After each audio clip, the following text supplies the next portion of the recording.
Hello student, आज हम start करने जा रहे हैं केमिस्ट्री का बहुत ही इम्पोर्टेंट टॉपिक जिसका नाम है एटॉमिक स्ट्रक्चर।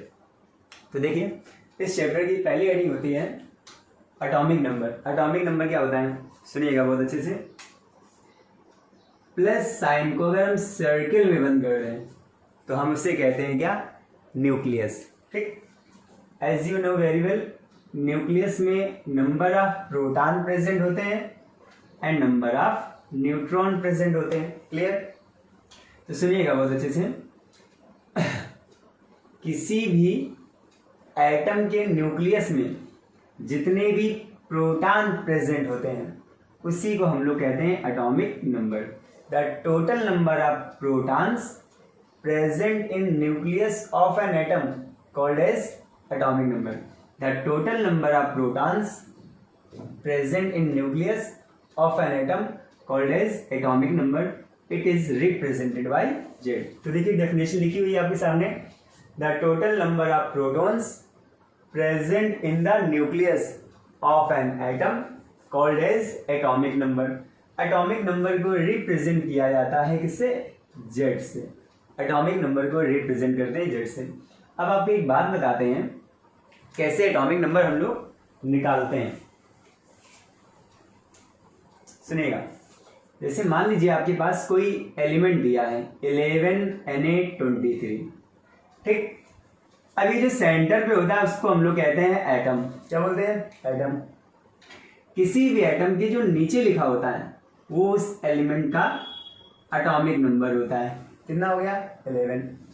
किसी भी एटम में जितना एटॉमिक नंबर होता है उसमें उतने ही प्रोटॉन प्रेजेंट होते हैं और उसमें उतने ही इलेक्ट्रॉन प्रेजेंट होते हैं। किसी भी एटम में ठीक जितना एटॉमिक नंबर होता है उसमें उतने ही प्रोटॉन प्रेजेंट होते हैं और उतने ही इलेक्ट्रॉन प्रेजेंट होते हैं। यानी किसी भी एटम के लिए Z की वैल्यू, P की वैल्यू और E की वैल्यू ऑलवेज इक्वल होती है। क्लियर?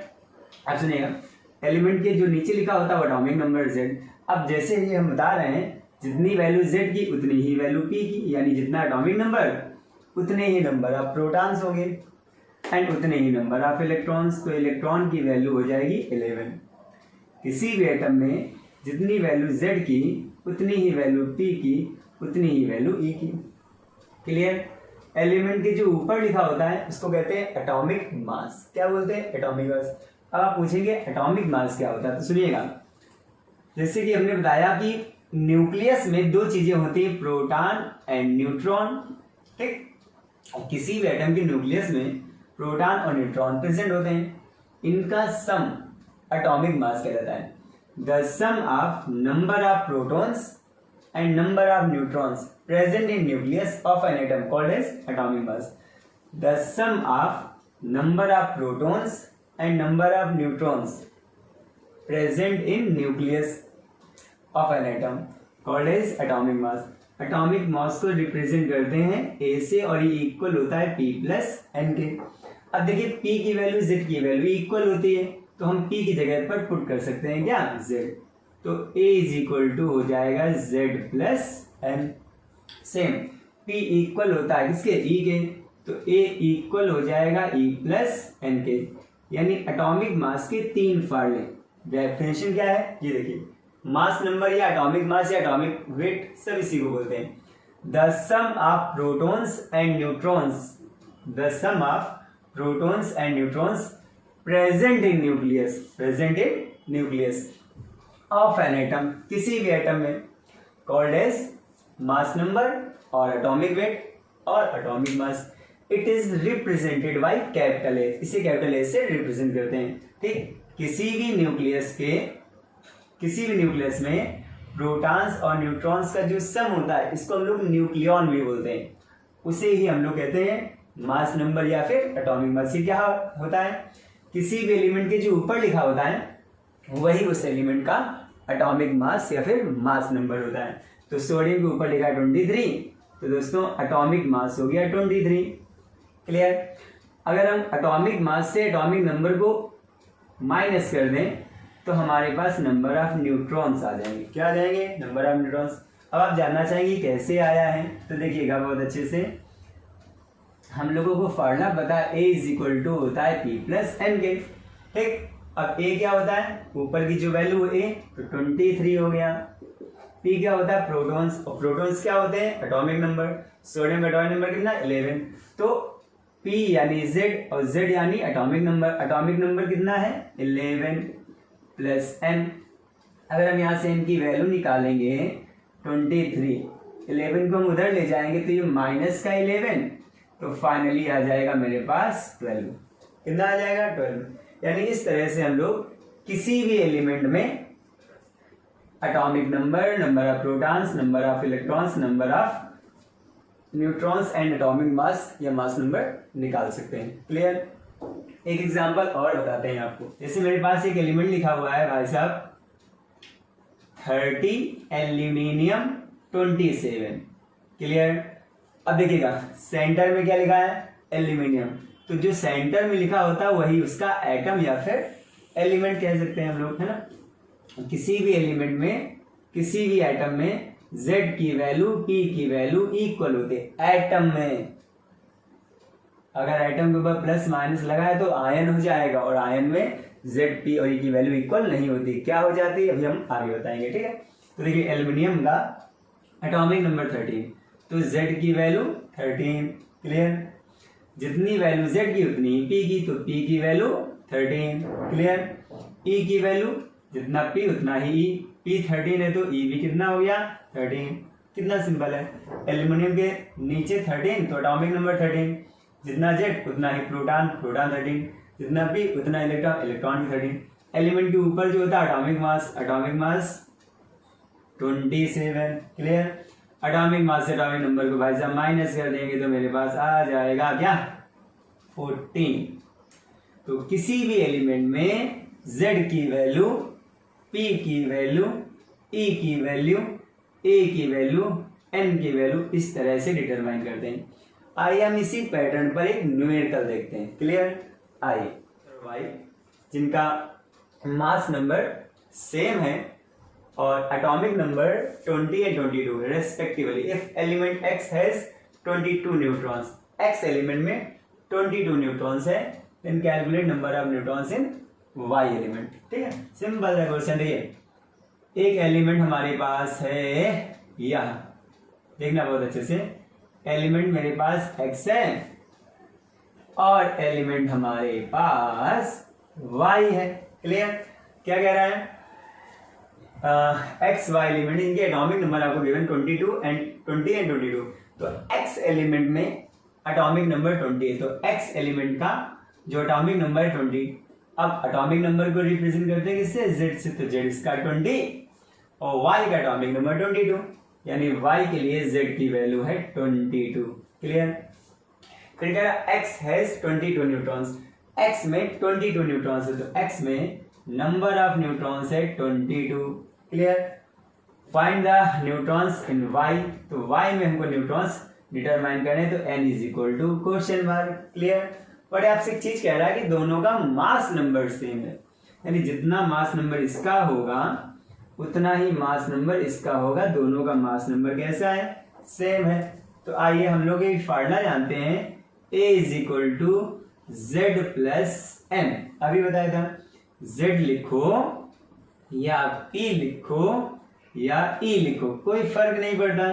तो Z की जगह हम लोग P रख सकते हैं, E रख सकते हैं। तो अभी तो फिलहाल हम Z ही रख के लिए रेडी है। A अपने को पता ही नहीं है, Z 20 प्लस न्यूटन 22, फिर A लो 42, इसका एटॉमिक मास आ गया 42। अच्छा कह रहा है दोनों का सेम एटॉमिक मास है, अगर इसका 42 है तो भाई साहब इसका भी कितना होगा, 42। क्लियर। अब यहाँ पे हम लोग फॉर्मूला अप्लाई करेंगे, A is equal to Z plus N। A अपने को पता चल गया है 42, Z कितना है 22, N कितना है भगवान जाने। क्लियर। आइए हम N की वैल्यू निकालते हैं, 42 माइनस 22 कितना आ गया, कितना आ गया 20 न्यूट्रॉन्स। तो X में न्यूट्रॉन्स 22 थे और अपने पास y में न्यूट्रॉन आ गए कितने 20। क्लियर हो गया, कोई दिक्कत परेशानी नहीं, इतना नोट कर लीजिए। फिर आगे बढ़ते हैं कुछ आगे न्यू हेडिंग्स की तरफ। तो आज की नेक्स्ट हेडिंग है आइसोटोप्स। आइसोटोप्स क्या होते हैं सुनिएगा, दोज एलिमेंट ठीक which have same atomic number, those element which have same atomic number but different mass number called as isotopes. मतलब डिफरेंट एलिमेंट्स होंगे, एलिमेंट्स मतलब एलिमेंट्स के एटॉमिक नंबर सेम होंगे बट उनके एटॉमिक मास डिफरेंट होंगे, हम उन्हें कहेंगे क्या आइसोटोप्स। आइसोबार्स डिफरेंट एलिमेंट्स के ठीक एटॉमिक मास सेम होंगे, डिफरेंट एलिमेंट्स के एटॉमिक मास सेम होंगे लेकिन उनके एटॉमिक नंबर डिफरेंट होंगे ठीक, उससे हम लोग कहेंगे आइसोबार्स। आइसोटोन्स क्या होंगे, कोई भी दो या दो से अधिक एलिमेंट्स होंगे ठीक है ना, 2 और मोर देन 2 एलिमेंट्स जिनमें नंबर ऑफ न्यूट्रॉन सेम हो, हम उन्हें आइसोटोन्स कहेंगे। आइसो इलेक्ट्रॉनिक दोज एटम और आयन और molecules which contain same number of electron called as isoelectronic. मतलब जिनका एटॉमिक नंबर सेम हो, एटॉमिक मास अलग हो, आइसोटोप्स। जिनका एटॉमिक मास सेम हो, एटॉमिक नंबर अलग हो, उन्हें हम आइसोबार्स। आइसोटोन्स एलिमेंट्स अलग अलग होंगे बट उनमें नंबर ऑफ न्यूट्रॉन सेम होंगे, उन्हें हम आइसोटोन्स कहेंगे। दोज एलिमेंट और ion which have same number of electron, ऐसे एलिमेंट्स और आयन और मॉलिक्यूल जिसमें इलेक्ट्रॉन सेम होंगे उन्हें हम आइसो इलेक्ट्रॉनिक। आइए हम एग्जाम्पल से समझते हैं। आइसोटोप्स के बहुत सारे एग्जाम्पल हैं दोस्तों, तो हम लोग कुछ एग्जाम्पल की बात करते हैं। तो आइए एग्जाम्पल नंबर फर्स्ट पे चलते हैं। पहली बात करते हैं हम लोग, इसकी बात करते हैं हाइड्रोजन के आइसोटोप्स की। 1H1 प्रोटियम होता है, 1H2 ड्यूटेरियम एंड 1H3 ट्राइटेनियम। तो देख रहे हैं सबका एटॉमिक नंबर सेम है बट सबका atomic mass different, atomic number same atomic mass अलग, आइसोटोप्स। और देखिएगा बात करेंगे हम 6C12 की, 6C13 की, 6C14 की। कार्बन एटॉमिक नंबर सबका सेम बट एटॉमिक मास सबका डिफरेंट ठीक। तीसरे एग्जाम्पल पर हम चलते हैं। देखिए 7N14 7N15, नाइट्रोजन का atomic number same atomic mass different ठीक। 8O16 8O17 8O18 ठीक। तो देखिए atomic number same but atomic mass different हो गया। और देखिएगा 10 neon 20 10 neon 22, atomic number same atomic mass different हो गया। और चलते हैं 17Cl35 17Cl37, atomic number same atomic mass different.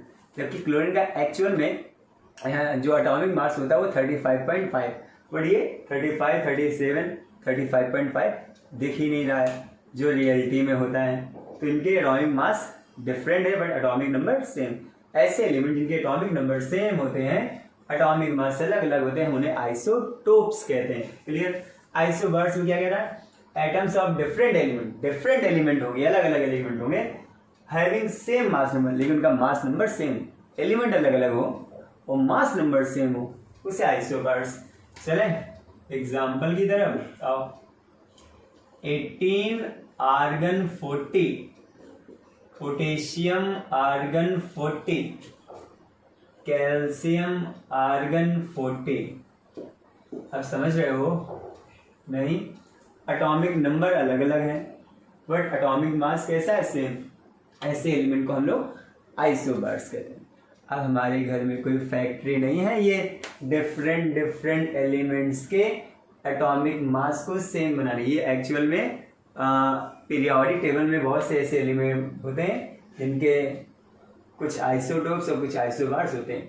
Potassium का एटॉमिक मास वैसे 39 होता है, बट आइसोबार्स के अकॉर्डिंग थोड़ा बहुत चेंजमेंट होता ही रहता है। ठीक, isotones nuclei having same number of neutrons, neutron same हो, ये तो अजीब सी बात है। चलो देखते हैं शायद आ जाए। बात करेंगे 1H3 ट्राइटेनियम and 2He4 helium atom की। ठीक, सुनिएगा बहुत अच्छे से, चले देखिए। एटॉमिक जैसे हम फार्मूला जानते हैं, A इज इक्वल टू क्या बताए थे, P प्लस A, क्या एटॉमिक मास कितना है 3, P कितना है नंबर ऑफ प्रोटॉन्स, जितना एटॉमिक नंबर वही प्रोटॉन्स होते हैं, तो एटॉमिक नंबर 1 तो प्रोटॉन्स कितना 1 प्लस n, तो बताइए n कितना आएगा 3 माइनस 1 कितना आ जाएगा 2। ठीक, इधर आइए, A is equal to P plus A कितना है एटॉमिक मास कितना है 4, P कितना है नंबर ऑफ प्रोटॉन्स यानी एटॉमिक नंबर वही protons 2 plus number of neutrons नहीं पता है। अगर हम यहाँ पे नंबर ऑफ न्यूट्रॉन्स निकालें 4 माइनस 2 कितना आएगा 2। ठीक, तो देखिए एलिमेंट अलग अलग थे, इसको अल्फा पार्टिकल भी कहते हैं, ठीक है ना, या हीलियम एटम भी कहते हैं। दोनों का एटॉमिक नंबर अलग, एटॉमिक मास अलग, प्रोटॉन भी अलग आएंगे, इलेक्ट्रॉन भी अलग आएंगे, लेकिन न्यूट्रॉन सेम हो गए, इसलिए हम इनको आइसो न्यूट्रॉनिक कहते हैं। आइसो इलेक्ट्रॉनिक क्या होंगे, atoms and ion have same number of electrons called as iso electronic. Clear, चलिएगा एग्जाम्पल पे चलते हैं। जैसे मैंने ले लिया नियॉन, सोडियम, मैग्नीशियम, ठीक, एल्यूमिनियम,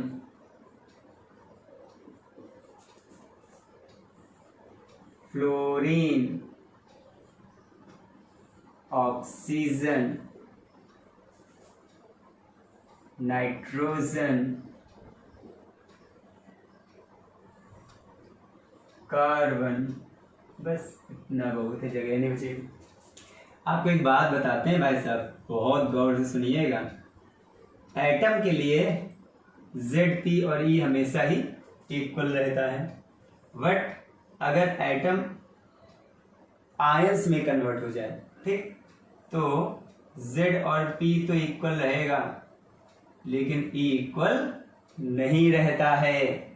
प्लस लगने पर इलेक्ट्रॉन डिक्रीज कर जाते हैं और माइनस लगने पर इलेक्ट्रॉन इंक्रीज कर जाते हैं। ठीक, आइए बताते हैं। इसमें तो भाई साहब जितना Z उतना P उतना ही एटम है ना, तो Z कितना 10, प्लस लगने पर इलेक्ट्रॉन डिक्रीज, वैसे 11 होते हैं, बट एक प्लस लगा तो एक डिक्रीज कर जाएगा ना। नहीं समझे, समझ गए, तुम नहीं बोलोगे तो हम खुद से बोल लेंगे, सेल्फ डिपेंडेंट। वैसे 12 था, 2 प्लस 2 इलेक्ट्रॉन डिक्रीज करेंगे कितना आया 10। 13 था, 3 प्लस 3 डिक्रीज कर कितना आया 10। 9 था, 1 माइनस, माइनस में भाई साहब बोले हैं कि इंक्रीज कर जाता है, तो 9 थे 1 क्या, 8 थे 2 इंक्रीज कर गया कितना आया, ओ माय गॉड, इलेक्ट्रॉन की बात हो रही है तो इलेक्ट्रॉन लिखो ना, जेड थोड़ी ना बदल जाएगा, बोलो। 8 थे 2 माइनस 2 इलेक्ट्रॉन इंक्रीज करे कितना बचा 10। 7 थे 3 इंक्रीज से कितना बचा 10, इंक्रीज कर गया। 6 थे 4 इंक्रीज से कितना आया 10। देखना है एलिमेंट्स अलग अलग है, कुछ पॉजिटिव आयन कुछ नेगेटिव आयन, एलिमेंट्स अलग अलग, आयन अलग अलग, इलेक्ट्रॉन सब में सेम आ गया। ऐसे एलिमेंट्स और आयन जिसमें नंबर ऑफ इलेक्ट्रॉन सेम होते होने में आइसो इलेक्ट्रॉन के, इतना नोट करिए, फिर हम आगे बढ़ते हैं। जल्दी से स्क्रीनशॉट ले लीजिए इसका फ्रैक से। सुनिए नेक्स्ट हेडिंग की तरफ बढ़ते हैं। अब नेक्स्ट हेडिंग है हमारी आइसो सिलिकॉन। ठीक है, इसमें क्या कह रहा है, molecules having same number of electrons and atom एक दो ऐसे मॉलिक्यूल्स ले लो या मोर देन 2 मॉलिक्यूल्स ले लो जिसमें एटम भी सेम हो, इलेक्ट्रॉन भी सेम हो।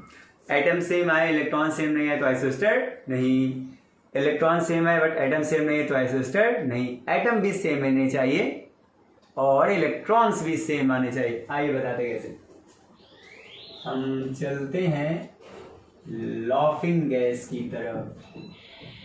लॉफिंग गैस को हम लोग कहते हैं नाइट्रस ऑक्साइड, ठीक है। और दूसरा हम ले रहे हैं CO2 molecule, CO2 gas, carbon dioxide, ठीक। अब इसमें एटम्स निकालिए भाई साहब, एटम्स।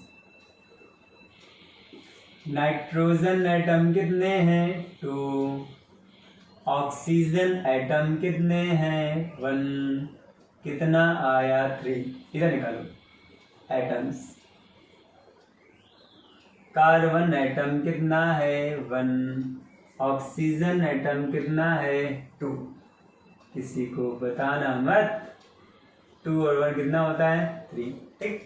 तो चलो एटम तो दोनों ही मॉलिक्यूल्स में सेम आ गए। अब इलेक्ट्रॉन्स की बात करें हम लोग। एटम, नाइट्रोजन का एटॉमिक नंबर 7। अगर एटॉमिक नंबर 7 तो प्रोटॉन 7 और इलेक्ट्रॉन भी 7 है। एक नाइट्रोजन में 7 इलेक्ट्रॉन होते हैं, बट नाइट्रोजन मेरे पास 2 है तो 7 × 2 प्लस ऑक्सीजन का एटॉमिक नंबर 8 तो प्रोटॉन भी 8 और इलेक्ट्रॉन भी 8 तो 8 हो गया। 14 + 8 आ गया 22 इलेक्ट्रॉन्स। यहाँ आ जाइए, इलेक्ट्रॉन्स निकालते हैं, ठीक।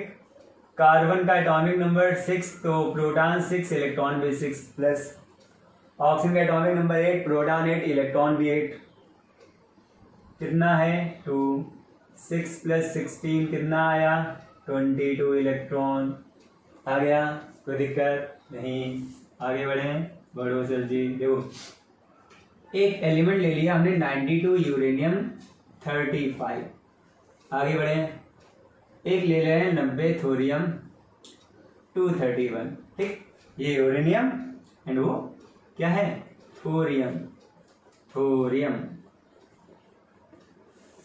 सुने।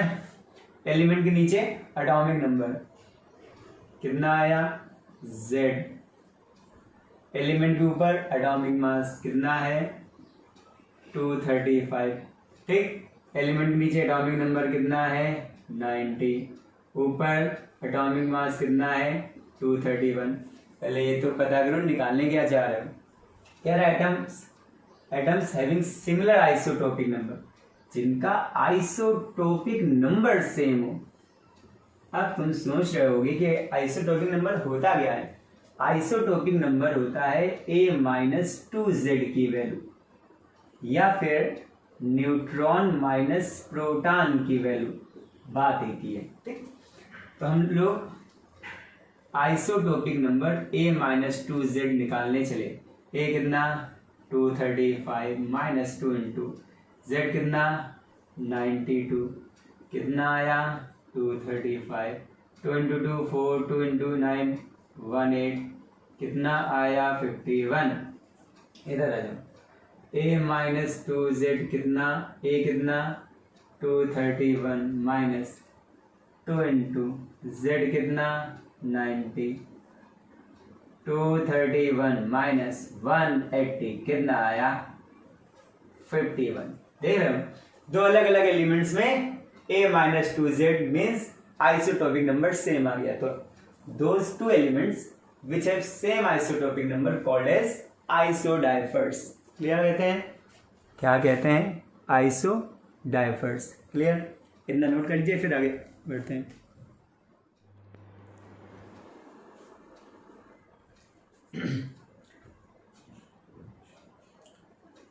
चलिए बढ़ते हैं अपने अगले टॉपिक की तरफ। अपनी नेक्स्ट रीडिंग है ऑर्बिटल। अब देखिए ऑर्बिटल क्या होते हैं, सुनिएगा बहुत अच्छे से। प्लस साइन को सर्किल में बन कर दें, इसको कहते हैं न्यूक्लियस। और न्यूक्लियस में होते हैं number of protons and number of neutrons. Nucleus के बाहर ये जो फर्स्ट सेल होती है इनमें इलेक्ट्रॉन्स होते हैं। सेकंड सेल इसमें भी इलेक्ट्रॉन होते हैं। थर्ड सेल यहाँ पर भी इलेक्ट्रॉन होते हैं। फोर्थ सेल यहाँ पर भी इलेक्ट्रॉन। इन सेल में इलेक्ट्रॉन लगातार कंटिन्यू घूमते रहते हैं। न्यूक्लियस के बाहर ऐसा 3 डायमेंशनल रीजन, 3 डायमेंशनल मतलब एक्स एक्सिस, वाई एक्सिस और जेड एक्सिस। तो न्यूक्लियस के बाहर का ऐसा 3 डायमेंशनल रीजन या फिर एरिया भी कह सकते हैं, जहां पर इलेक्ट्रॉन्स के पाए जाने की प्रोबेबिलिटी मैक्सिमम होती है। मतलब न्यूक्लियस के बाहर यहाँ यहाँ यहाँ यहाँ सब जगह इलेक्ट्रॉन पाए जाते हैं, कहीं पर इलेक्ट्रॉन्स कम पाए जाते हैं और कहीं पर ज़्यादा।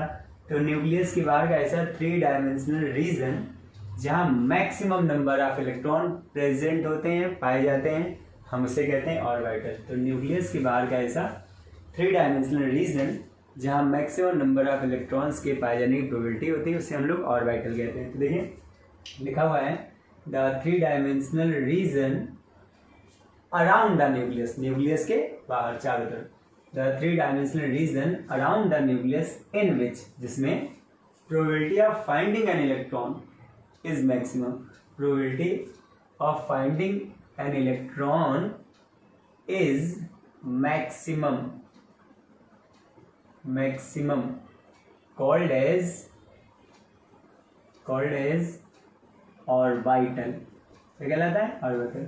The 3 dimensional region around the nucleus in which probability of finding an electron is maximum called as orbital। मतलब न्यूक्लियस के बाहर ऐसा 3 डायमेंशनल रीजन जहाँ इलेक्ट्रॉन्स के पाए जाने की प्रोबेबिलिटी मैक्सिमम होती है, उसे हम ऑर्बिटल कहते हैं। अब देखिए ऑर्बिटल वैसे तो बहुत होते हैं, लेकिन अभी तक हम लोगों के सिलेबस में सिर्फ 4 टाइप के ही ऑर्बिटल पढ़ने को मिले, खासकर अकेडमी में 11th 12th और BSc वगैरह में।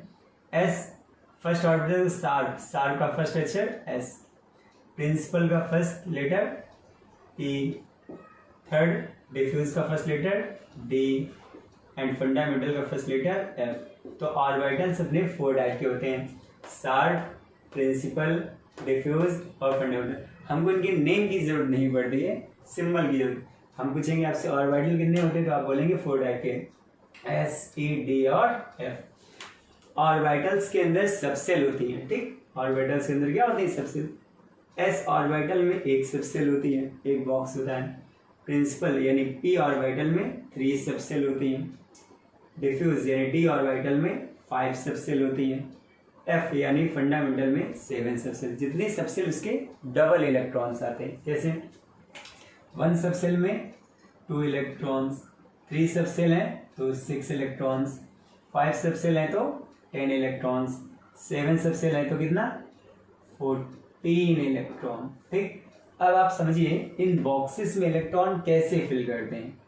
तो अभी हम आगे पढ़ाएंगे। हुंस रूल होता है, उसके अकॉर्डिंग फिल करते हैं। हुंस रूल होता है all orbitals will be singly occupied before any is doubly occupied. मतलब अभी बताते हैं, जैसे एक बॉक्स में देख रहे हो 1 बॉक्स है तो 2 इलेक्ट्रॉन, 3 बॉक्स तो 6, 5 बॉक्स तो 10, 7 बॉक्स तो 14।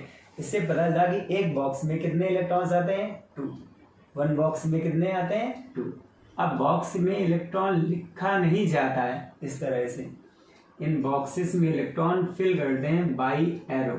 चाहे आप हाफ एरो लगा के इलेक्ट्रॉन फिल करें या फुल एरो लगा के फिल करें, कोई फर्क नहीं पड़ता है। बट एक ही बॉक्स में दोनों के दोनों इलेक्ट्रॉन अपवर्ड डायरेक्शन यानी क्लॉकवाइज, या दोनों ही इलेक्ट्रॉन डाउनवर्ड डायरेक्शन यानी एंटी क्लॉकवाइज नहीं हो सकते हैं। अगर एक ही बॉक्स में 2 इलेक्ट्रॉन्स हमने फिल किए तो एक क्लॉकवाइज अपवर्ड डायरेक्शन में, दूसरा एंटी क्लॉकवाइज यानी डाउनवर्ड डायरेक्शन। ऐसा क्यों होता है? एक बॉक्स में जब हम लोग 2 इलेक्ट्रॉन्स फिल करते हैं, इलेक्ट्रॉन पर चार्ज कैसा होता है? नेगेटिव चार्ज होता है। तो माइनस माइनस में रिपल्सन जनरेट होता है, और रिपल्सन की वजह से एक इलेक्ट्रॉन क्लॉकवाइज हो जाता है और दूसरी की डायरेक्शन चेंज हो जाती है, तो एंटी क्लॉकवाइज। तो पहली बात, अगर आपको 1 बॉक्स में 2 इलेक्ट्रॉन फिल करने तो आप एरो लगाएंगे, हाफ एरो या फुल एरो, ये आपकी इच्छा है। बट दोनों इलेक्ट्रॉन सेम डायरेक्शन में नहीं हो सकते, एक क्लॉकवाइज दूसरा एंटी क्लॉकवाइज। जैसे 1 बॉक्स 2 इलेक्ट्रॉन फिल करने तो 1 2 6 है तो 1 2 3 4 5 6, 1 2 3 4 5 6 7 8 9 10, 1 2 3 4 5 6 7 8 9 10 11 12 13 14। अभी सिर्फ हम आपको इलेक्ट्रॉन फिल करना बता रहे हैं। इलेक्ट्रॉन फिल कैसे करते हैं ये बताएंगे ये हमने जैसे फिल किया उसको रॉन्ग मेथड होता है। हमने देख रहे हो आपने डबल डबल भरते चले गए, ऐसा नहीं किया जाता है।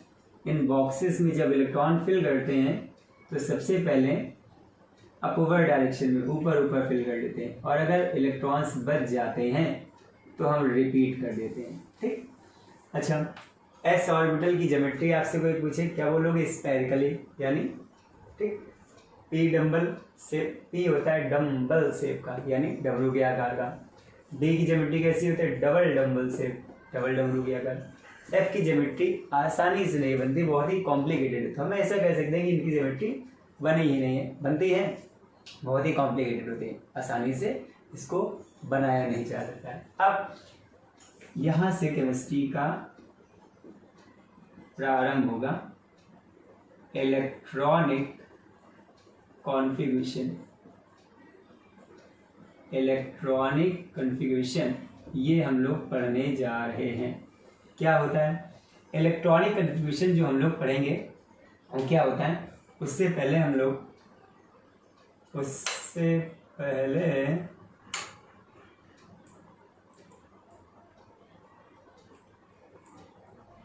सुनिएगा, आपको बताते हैं एक ट्रिक। फर्स्ट ऑर्बिटल कौन सा होता है? एस, तो लिख लेंगे एस का स्क्वायर, क्लियर। सेकंड क्या, पी, पीसी के साथ मिला लेंगे तो हम लोग लिख लेंगे पी एस का स्क्वायर, ठीक। डी को भी इसी के साथ मिला लेंगे तो लिख लेंगे डी पी एस का स्क्वायर, ठीक।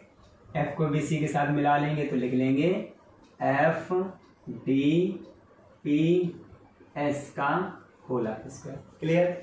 अब देखिएगा, स्क्वायर का मतलब हर एक टर्म्स को 2 बार लिखना। एस स्क्वायर का मतलब हम लोग एस को लिखेंगे 2 बार, पी एस स्क्वायर का मतलब हम लोग पी एस को लिखेंगे 2 टाइम्स, डी पी एस का मतलब 2 बार डी पी एस लिख लेंगे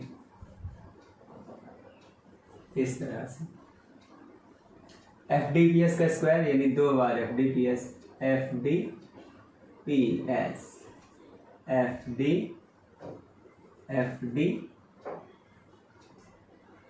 पी एस। आप इसको ऐसे भी याद कर सकते हैं, कैसे? School school, public school public school, Delhi public school Delhi public school, fantastic Delhi public school fantastic Delhi public. हर एक टर्म्स को 2 बार रिपीट करेंगे। फिर सुनिएगा, school school, public school, Delhi public school, fantastic Delhi public school fantastic Delhi public school. अब इनको हम नंबरिंग देंगे। नंबरिंग किस हिसाब से देंगे समझिए।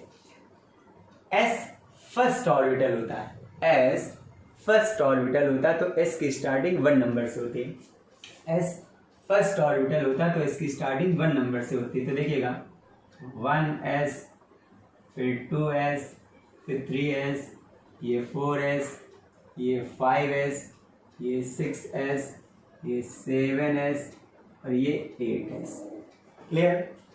पी सेकेंड ऑर्बिटल होता है तो पी की स्टार्टिंग 2 नंबर से होती है।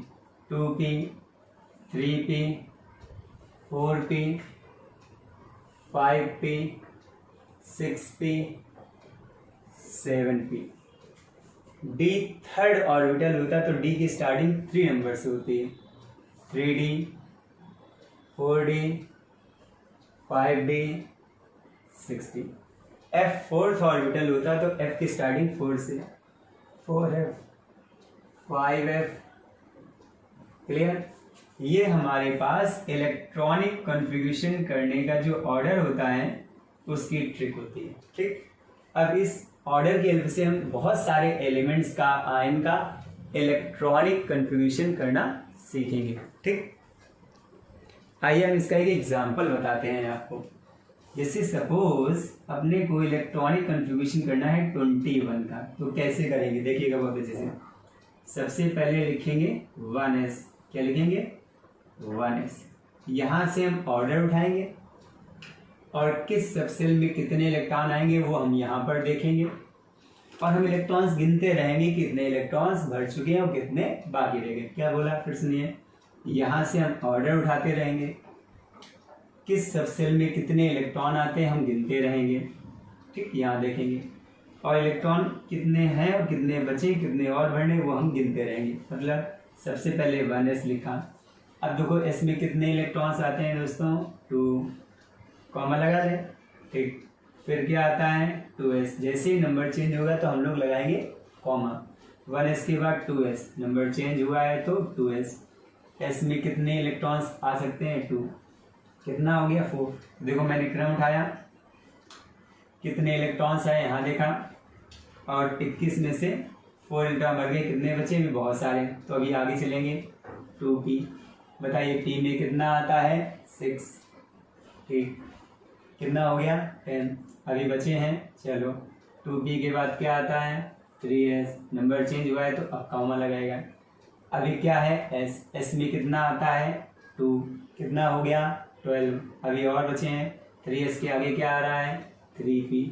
बताइए p में कितना आता है 6, पढ़ लीजिए, कितना बचा 18 हुआ, अभी 4s आएगा, ठीक। अभी 3 बचे हैं तो 3p के बाद 4s। s में कितना आता है 2, 20 हो गया, कितना बचा, अभी बचा है 4s के बाद क्या आता है 3d, कितना है 1। बस सिंपल तरीका है। एक और देखते हैं, सपोज आपको करना है निकिल का। किसका करना है दोस्तों, निकिल का। तो देखिएगा ऑर्डर उठाइए, सबसे पहले क्या आता है 1s, इसमें कितने आते हैं 2, कॉमा लगाओ। 1s के बाद क्या आ रहा है 2s, s दिख रहा है ना, तो s में कितना आता है 2, अभी बचे हैं तो कितना, अब आगे क्या आएगा 2p। p में कितना आता है 6, कितना हो गया 10, अभी बचे हैं 2p के बाद क्या आता है 3s। s में कितना आता है 2, 12 हो गया, अभी बचे हैं, आगे चलें 3p। p में कितना आता है 6, कितना हो गया 18, अभी बचा है। 3p के बाद क्या आता है 4s। s में कितना आता है 2, कितना हो गया 12, ठीक। 3s के बाद क्या आएगा 3d।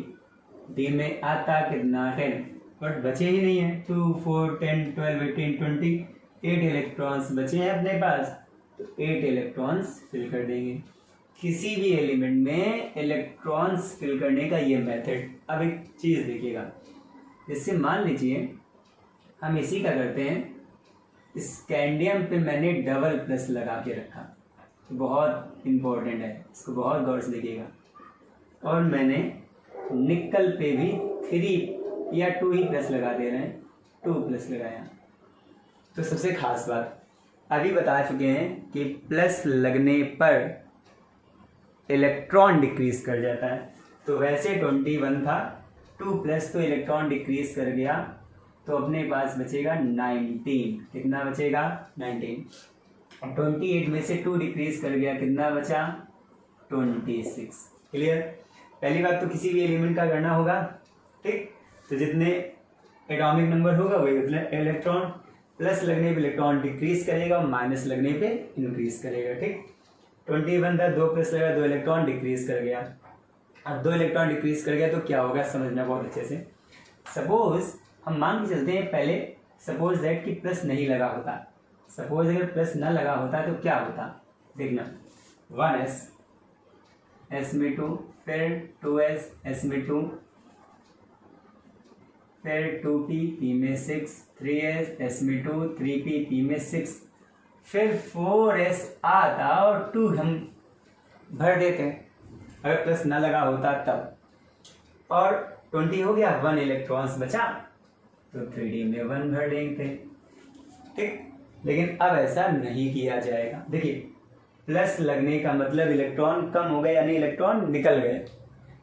इलेक्ट्रॉन निकलते कहाँ से है, लास्ट से। लास्ट के 2 सबसेल में जिसमें इलेक्ट्रॉन भरा पहले जाता है, इलेक्ट्रॉन निकलता भी पहले वहीं से। तो देखिएगा 21 था, 2 प्लस तो 2 इलेक्ट्रॉन निकल गए। तो देखिए 2, 4, 10, 12, 18 तक तो अपना ये हो गया। 18 के बाद इलेक्ट्रॉन 4s में आए, जो बचे वो 3d में गए। प्लस का मतलब इलेक्ट्रॉन कम हो गया। अब 4s और 3d में पहले किसको भरा गया, 4s को। तो जब भरा पहले 4s गया है इलेक्ट्रॉन जब निकाला जाएगा तो उसी से पहले निकालेंगे जिसको भरा पहले गया था। तो 4s को पहले भरा गया था तो 4s से इलेक्ट्रॉन निकालेंगे। 21 था, 2 निकाल दिए तो 4s से 2 कितना बचा 0। अब बचा ही नहीं निकालने को, अब बचा ही नहीं निकालने को तो 3d से निकलेगा ही नहीं। अच्छा, किसी की पावर 0 क्या हो जाता है 1, क्या हो जाता है 1। अच्छा, 1 का इंटू करने से कोई फर्क पड़ता ही नहीं, कोई फर्क पड़ता ही नहीं। तो हम लोगों ने क्या सीखा कि अगर कोई एलिमेंट अपने आयन में कन्वर्ट हो जाए तो 4s को फिल ही नहीं किया जाता। देखिए 4s गायब हो गया, यहाँ पे 4s आया बट वहाँ पे गायब। एक और बताते हैं, 28 अगर होता, सपोज प्लस ना लगे होते तो 28 होता, क्या होता 1s2 2s2 2p6 3s2 3p6 4s में 2 भरते और जितने बचते 8 बचता वो हम ऐसे भर लेते हैं। बट प्रॉब्लम क्या हो गई, 2 प्लस लग गया तो 2 इलेक्ट्रॉन डिक्रीज कर गए, 2 इलेक्ट्रॉन निकल गए तो निकलेंगे कहाँ से, लास्ट से। लास्ट से किससे, जिसको भरा पहले गया। किसको पहले भरा गया है 4s को पहले भरा गया तो किससे निकलेगा 4s को। तो 2 इलेक्ट्रॉन हमें निकालने हैं तो 4s से चले गए। किसी की पावर 0 क्या हो जाता है 1, क्या हो जाता है 1 लिखो ना लिखो कोई फर्क पड़ता नहीं। तो क्या सीखें कि 4s गायब हो गया और फाइनली बचा मेरे पास 3d। तो हमने इसमें ये सीखा कि पहली बात तो ऑर्बिटल्स कौन कौन से होते हैं एसपीडी याद रखना है। उन ऑर्बिटल्स के अंदर सबसेल कितने होते हैं 1 3 5 7 याद रखना है। जितनी सबसेल उसके डबल इलेक्ट्रॉन आएंगे। ज्योमेट्री स्फेरिकली डबल से डबल नंबर से कॉम्प्लिकेटेड, ठीक, स्फेरिकल ऐसे याद रखना है। फिर इन ऑर्बिटल्स की हेल्प से इलेक्ट्रॉनिक कन्फिग्रेशन करने का ऑर्डर बनाना, कैसे बनाएंगे s² next, ps² next, dps² next, fdps का होल स्क्वायर, ठीक। स्क्वायर करना हर एक टर्म को 2 बार लिखेंगे। s फर्स्ट ऑर्बिटल तो 1 से स्टार्ट किया, t सेकंड तो 2 से स्टार्ट किया, d थर्ड तो 3 से स्टार्ट किया, f फोर तो 4 से स्टार्ट। इलेक्ट्रॉनिक कन्फिग्रेशन कैसे करेंगे, हम यहाँ से ऑर्डर उठाते रहेंगे, कौन सा ऑर्बिटल आ रहा है उसमें कितने इलेक्ट्रॉन आ रहे हैं हम देखते रहेंगे। फिर हम गिनते रहेंगे कितने भर चुके हैं और कितने बाकी रह गए। फिर जब एलिमेंट अपने आयन में कन्वर्ट होगा तो प्लस लगेगा तो इलेक्ट्रॉन डिक्रीज कर जाएगा। जब इलेक्ट्रॉन डिक्रीज करेगा तो यानी इलेक्ट्रॉन निकल गया, कहाँ से निकलेगा, इसको भरा पहले गया, भरा किसको गया लास्ट में 4s3d में 4s को पहले भरते 3d को बाद में। तो किससे पहले निकलेगा, जिसको भरा पहले गया उसी से निकलेगा। तो 4s को पहले भरा गया तो 4s निकल गया। 4s निकलने वाले 4s की पावर 0, किसी की पावर 0 1 का इंटू करने से कोई फर्क नहीं पड़ेगा। अब आप सोचोगे कि कहीं 4s से 1 ही, अगर 1 प्लस लगा 1 इलेक्ट्रॉन निकलेगा तो 4s में 2 थे, 1 निकल गया, 1 बचेगा, समझ रहे हो, 1 बचेगा तो 4s गायब नहीं होगा, ऐसा नहीं। 21 से 30 तक के सारे एलिमेंट डी ब्लॉक के होते हैं, सब मेटल होते हैं, सब पर प्लस चार्ज होता है, ठीक। और इन पर इनकी वैलेंसी 2 या 2 से ही ज़्यादा होती है। क्रोमियम और कॉपर मिलेगा भी 24 29 तो 4s में 1 बढ़ते हैं, उन पर कभी 1 प्लस आ भी गया तो 4s से 1 ही निकलेगा। मतलब कुल मिला के 21 से 30 के एलिमेंट का कोई भी एलिमेंट लेंगे तो 4s का तो जाना तय ही है, समझ रहे हो, सीधे इलेक्ट्रॉन 3d में जाएगा। बहुत ही इंपॉर्टेंट टॉपिक है, इसी से आगे की पूरी क्लास चलेगी। Above rules, Hund's rule, quantum numbers, Pauli's exclusion law, n+l rule, nodal plane, सारा फिनोमिना इसी से। आज की क्लास एक बहुत ही इंपॉर्टेंट है, आप इसको नोट कर लीजिए, स्क्रीनशॉट ले लीजिए, ठीक। मिलते हैं नेक्स्ट वीडियो में।